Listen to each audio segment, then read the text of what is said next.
I like that. In fact, when you were talking, there's something that stuck in my head. No, it had to do with the fact that you guys see solution instead of the problem. Where many other persons are just out there advertising the problem, you are here trying to find a solution. I'm interested. How did you come out with that kind of philosophy? What is behind it? Why instead of just like every other person, you are concentrating on the solution? It started almost 30 years ago. I was pregnant, and I was in newness of being a doctor.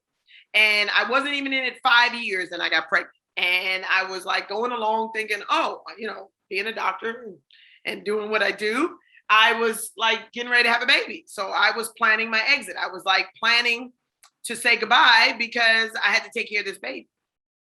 And then I realized it's my husband's baby too, right? Yeah. So why is he able to stay at work and I have to leave?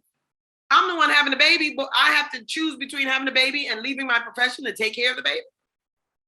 What? Oh no, wait a minute, time out, wait, hold on. So that started me understanding that not only do I need time off, but I need to come back, and I need to be able to come back at full capacity doing the work that I do. So of course, legislation was coming along, and it was allowing us to see what it is that was happening, what we were doing, what women were doing, and how we were beginning this thing. Now, I'm not saying I'm the one that started the voice, but I sure did give a megaphone to it. There was a gender inequality that says that two people are having a baby, but one person has to now stop their goals, their mission, their purpose to have a baby and to take care of it because we are the first teachers. And the husband gets to go on and be rich and famous. And what happened? 90% of what we saw is men were seeing women not the way they saw them when they got married, because, and you hear it. Oh, you're not striving to be a professional. Like when we met, we had a goal and you're not meeting your goal because I'm taking care of your children. So no, I can't be a doctor right now. I can't be a lawyer right now, but I thought you were going to help me. Well, now they don't find us attractive anymore. So what do? They divorce us or they treat us bad. That was the advent of a lot of domestic violence, because the men were beginning to resent the woman that they saw as this virile woman that was, going to take on City Hall, and we were going to be this great lawyer. But now we're sitting at home and we're breastfeeding and we're cleaning up toys and we're making dinner and all of the stuff that was traditional women's roles, but what we were trying to promote as a role that we could have as women. So that started the movement. I needed to be just as strong as I was before this baby as I am after this baby. So it was a personal passion. Then I got with corporate America and I started seeing other women having the same plight. And we were like, no, this is not going to happen. So we got more people on board. Then the United Nations said, okay, we're going to have an SDG 5. That's gender equality. We were like, yes, we got it. We took off with that. I was using that logo from day one. I even had to get permission because I was using it so much. I had to get permission to use that little logo for SDG 5. I was wearing red every day and everything had to have red in it to SDG 5 because I wanted that to be the global thing. And I lost focus on fire because I was so busy trying to use the UN platform as my voice. And I had an elder come to me and she said, Dr. Ameena, are you promoting the UN or are you promoting the cause of women? I said, you're right. Thank you. She said, and this is what seeded this. She said, you need to be the solution for women, not the promotion for the UN. Done. That was all I needed to hear. And it was like a light switch went on. And it was taking me into a whole nother realm, focus on the women, focus on them. So women were coming. They were coming anyway, but I was promoting the UN. So now they were coming in. I was like, okay, sis, how can I help you? And I was saying it in that, how can I help you? And then she told her story. And then I picked out pieces of her story. I said, we could do this, we could do that, we could do this, we could do that. And that became programs. So now she was helped, but anybody else that had that same problem, now they were helped. So then we had domestic violence programs, and we had intimate partner violence programs, and we had women that were displaced, IDPs and refugees and asylum seekers, and all of these people that were doing this thing and needed solutions. So now, if you look at our website, we have well over like 20 or 25 tabs of the things that we do based on the stories of what women came with. Because if that woman is dealing with it, other women are going to deal with it. We want to have a solution for it.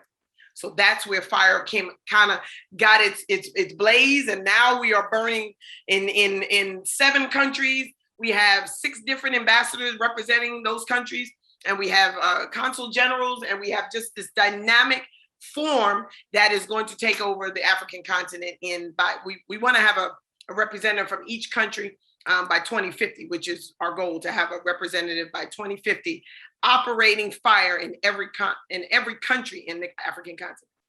That is absolutely, that is amazing. That is Yeah. amazing. I take down my cap. That is really wonderful.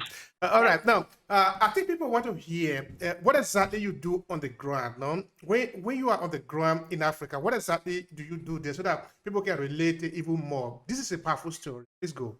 Sure. The first thing we do on the ground, the groundwork that we do now, of course, we have the social aspect of the human rights, gender rights, and the dignity of preserving that in all of what we do. But when we're physically in the continent, boom, we are helping rural women access quality health care to make sure that they're birthing healthy, that the babies make the 5th milestone. You know, we used to say the 1st milestone. Now it's the 5th milestone, which is the 5th birthday, and making sure the women survive that birth. So how does that look?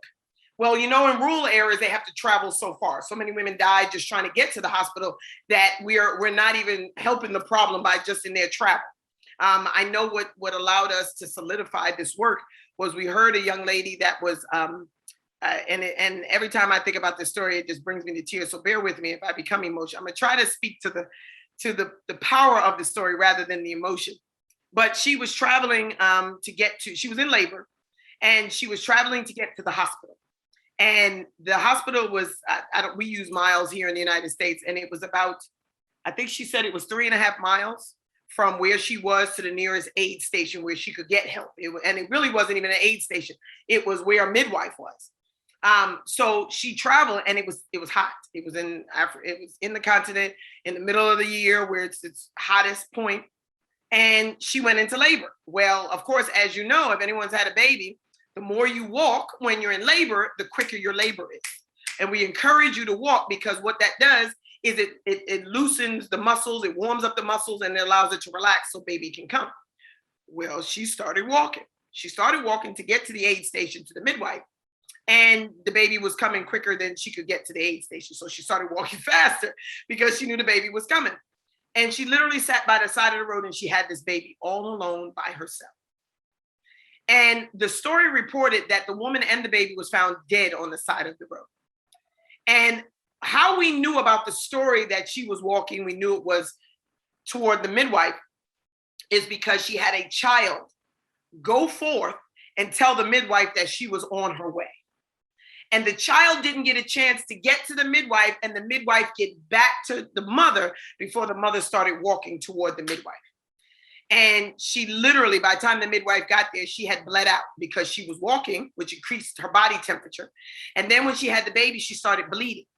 And when she started bleeding with the hot sun, her blood thinned. And when your blood thins, it bleeds out even quicker. So instead of it being like a little bit of blood that was coming out, she just bled out. And it was almost like you just cut her artery, and she bled out. And the baby and the mother was found dead on the side of the road by the time the midwife actually got to the mother. And the midwife found her. And she had the daughter go back to the village to tell the village that, you know, the mother wasn't even midway. I think she may have gotten 1.5 miles, not even 1.5 miles into the journey when she bled out. So that story really touched me in a way that made me believe that this is not the only story that we're probably going to hear. This is the only one that was reported. How many other women are found dead on the side of the road, whether they are dead or their child is dead, or maybe both in this situation, where the baby died of exposure and the mother died from bleeding? So I said, no, we got to do this. We got to do this differently. I don't know what we need to do. And I was scratching my head for like months to try to figure it out. But what came to mind is we need to have an aid station right there where a midwife can live there, or a midwife from the village who lives there, who is in charge of this aid station, that can at least get the mother the care. Now, we also want to talk about, you know, emergency care. Like in this case, maybe she has to have a C-section. Maybe she has to have, she's diabetic, or maybe she has hypertension, or something that would cause a medical need for a doctor or someone. So we're going to incorporate that in the treatment of what this woman is dealing with. So what that came of is the maternal care center. So when we put our first one down, we said that we were going to do this for the women of the rural areas first. We're not going to put it in the middle of Abuja. We're going to put it in North Nigeria, where they probably don't have a hospital for 20 miles of each other. And we're going to put it in that small little area, and we're going to put it in that town so that they will have it and they will stabilize and then be able to move to the hospital. But we don't have to lose a life. This was the important thing. We don't want to lose a life. We don't ever want to get to the point where another mother has to die giving birth, which is something so natural and something we did so well all these years. That's how all of us got here.